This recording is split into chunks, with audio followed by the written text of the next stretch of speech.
Fala pessoal, tudo bem com vocês? Eu sou o professor Sandro Mendes e juntos a gente vai caminhar pelas veredas da língua portuguesa e das artes. Bom pessoal, o PET de hoje é o volume 6, semana 4 de língua portuguesa. E o tema é a textualização do discurso narrativo, que é na verdade a continuação da semana 3. Por isso, se você não viu o vídeo anterior, assista antes de assistir a proposta de exercício da semana 4, ok? Para quem não é inscrito no nosso canal, pessoal, se inscreva lá nas nossas redes sociais, também no nosso Facebook, nosso Instagram, nosso Twitter e aqui no YouTube, ok? Então ativa o sininho, né, para ficar por dentro aí das novidades. E além disso, pessoal, encham esses comentários de perguntas, são elas que fazem com que eu exerça aquilo que eu mais amo, né? Ser professor, pessoal. Para mim não existe educação sem a liberdade e a oportunidade da pergunta. Por isso, pergunte bastante, vai lá comigo, né? Confiem na gente, vem de mãos dadas com a gente, vocês não estão sozinhos, ok? Então vem comigo!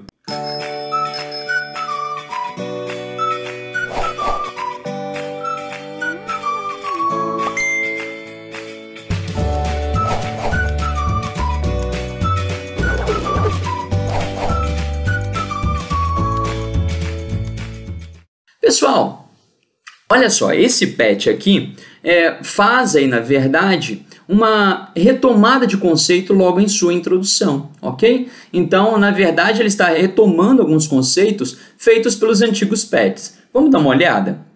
O texto descritivo é um tipo de texto que envolve a descrição de algo, seja de um objeto, pessoa, animal, lugar, acontecimento, e sua intenção é, sobretudo, transmitir para o leitor as impressões e as qualidades de algo.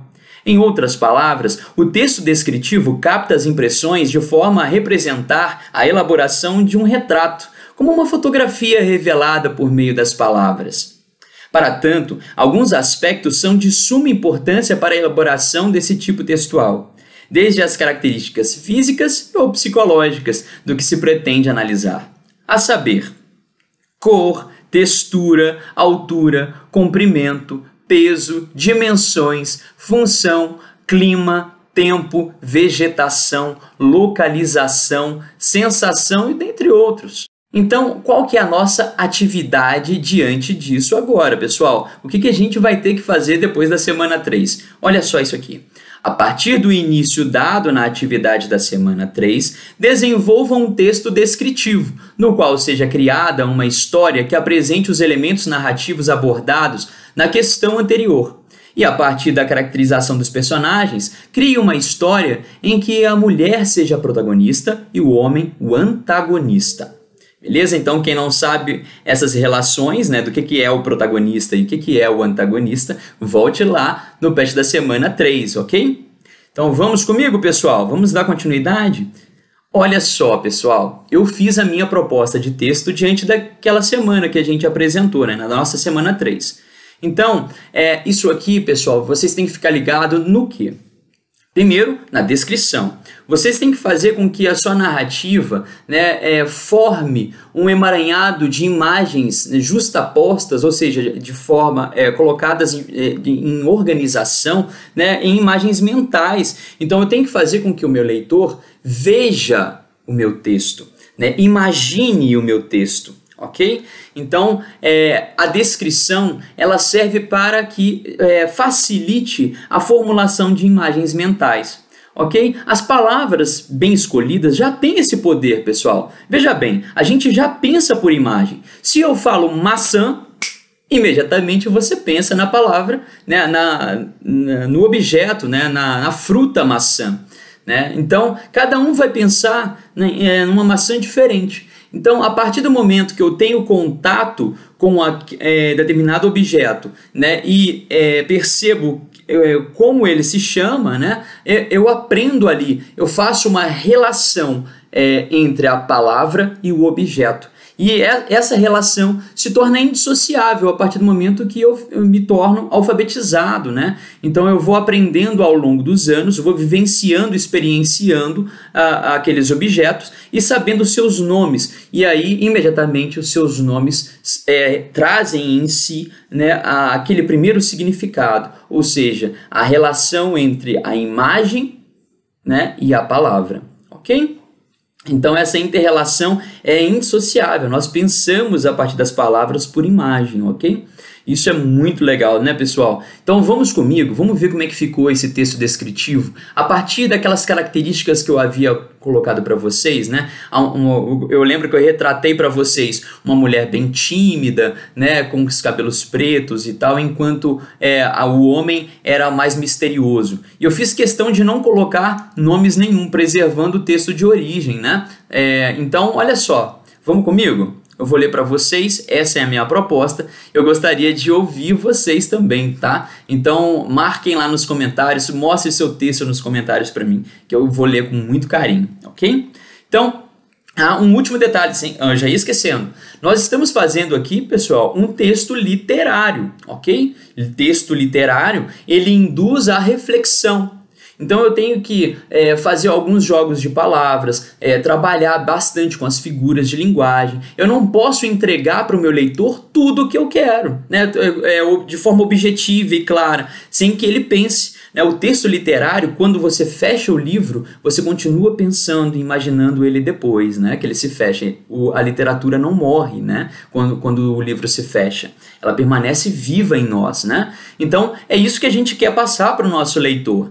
Então, a gente quer que ele pense para além das palavras. Os significados não estão estritamente aqui. Estão fora do texto muitas vezes, está no leitor. O leitor no texto literário, ele passa também a ser um pouco coautor da obra, porque é ele que vai trazer agora para a literatura os significados, né? Então é ele que vai criar a partir das palavras toda uma história mental, né?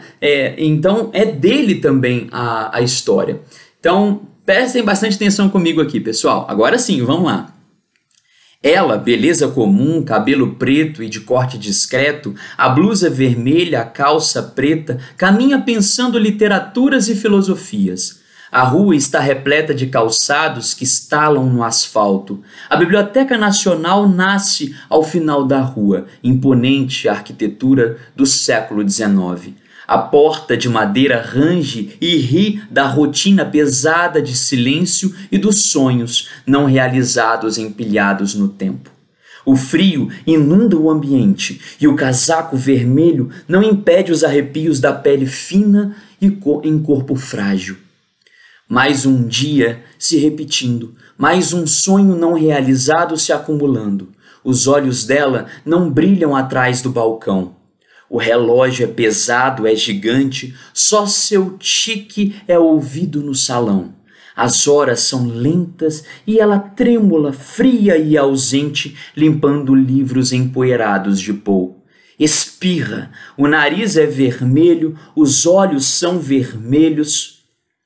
A porta se rindo anuncia, ele que chega bem alto, de preto até os olhos, é misterioso por trás dos óculos de armações redondas e pretas. Sofre de insônia e as olheiras insistentes e pretas destacam-se no rosto magro. As palavras ditas são curtas. Gosto de pó. O livro é preto, é frágil, é velho. Na mão dela é mistério e morte. Os olhos se encontram, é o rubro, é o negro em comunhão. O silêncio é cúmplice, mas o pensamento dela é vermelho. Vermelho é seu coração. E a garganta, por muito selada, já não aprisiona seus sonhos vermelhos. O silêncio é corrompido, palavras vermelhas infestam o salão. Eu te amo. A bochecha é vermelha, o tempo é vermelho, vermelho ainda mais seu coração. Ele marca saírem à noite e sai entrando a porta, sai enquanto a porta ri. O expediente se acaba e tudo é vermelho, e no caminho de casa vê na vitrine da loja a audácia à venda. Uma bolsa lilás e materializa a coragem, sai dali ancorada a bolsa e chega na porta do prédio com um riso vermelho, e lá já estava parado. Ele e Sombra eram um. Ela, surpresa, o convida a subir. Os pensamentos dele girando é a mão fria, a emoção, a solidão. Ele, calado, consente e sobe em silêncio. Adentram o apartamento em silêncio, enquanto a porta se fecha sem sorrir. O prédio era novo, ela a única moradora do 10º andar. E ele é pálido, é frio, e a abraça forte, bem forte, enquanto o corredor é o único a ouvir o grito de dor. Na manhã seguinte, era só chuva e silêncio, e a porta da biblioteca, fria, não sorriu para ninguém. Então, vocês podem perceber aqui, pessoal, essa foi uma criação minha, tá? É de minha autoria esse texto aqui, baseado naquele que a gente viu a semana passada, né?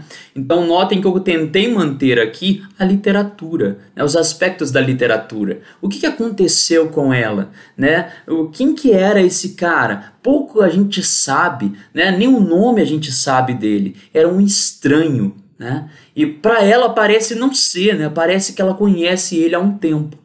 Né? Então, ela se declara para ele ali na biblioteca, né? Ela provavelmente uma bibliotecária, né? Vocês percebem aí que ela trabalhava ali limpando os livros, né? Ou uma faxineira da biblioteca, né?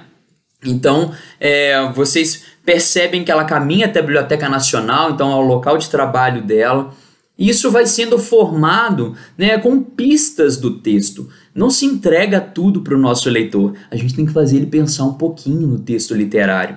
Eu sei que é difícil escrever. Escrever é difícil para todos, né? Até eu que sou escritor também é difícil para mim escrever, né? Para eu escrever. É difícil para nós todos. Drummond já dizia, né? Lutar com as palavras é a luta mais vã. No entanto, o luto mal rompe amanhã. Olha só o quanto ele demorava para escrever, ele batalhava com as palavras. Escrever é suor, né? Fazer arte é um trabalho exaustivo, quase não demanda inspiração.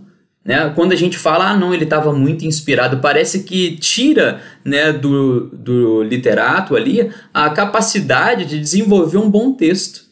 Né? Na verdade, para se desenvolver um bom texto, pessoal, não precisa tanto da inspiração. É preciso mais batalha, como diria o Drummond. Né? É mais suor. Né? Então, pessoal, a gente fica ali marinando o texto. Eu demorei bastante para fazer esse texto. Hoje estou aqui o dia inteiro tentando ali escolher as melhores palavras, a melhor narrativa, a melhor forma de narrativa. E se eu parar para reler esse texto, eu vou modificar muita coisa ainda. Então, assim, o texto nunca está pronto. Se contente com isso. Né? O que a gente tem que saber lidar?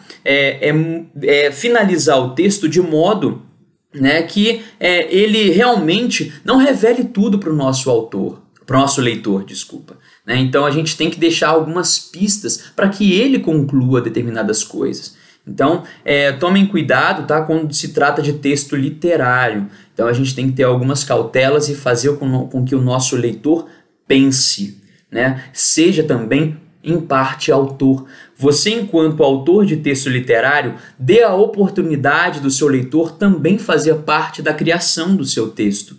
Então não entregue tudo para ele. Né? Deixe algumas pistas para que ele se sinta motivado a continuar lendo o seu texto e ao mesmo tempo ele crie as lacunas, diante das lacunas do seu texto. Ok? Então, do mais, pessoal, se você ainda não é inscrito, se inscreva lá nas nossas redes sociais. Espero mesmo que vocês tenham amado essa aula, porque é literatura, pessoal. Quando eu falo de literatura, teve alguns comentários aí falando de quando eu leio o texto, parece que eu me transporto para ele. Exatamente isso que acontece. Eu me transporto para dentro do texto literário. Ele faz isso comigo. Espero que, sim, encante esse texto tanto quanto me encantou. Ok? Um forte abraço e até a nossa próxima aula, pessoal!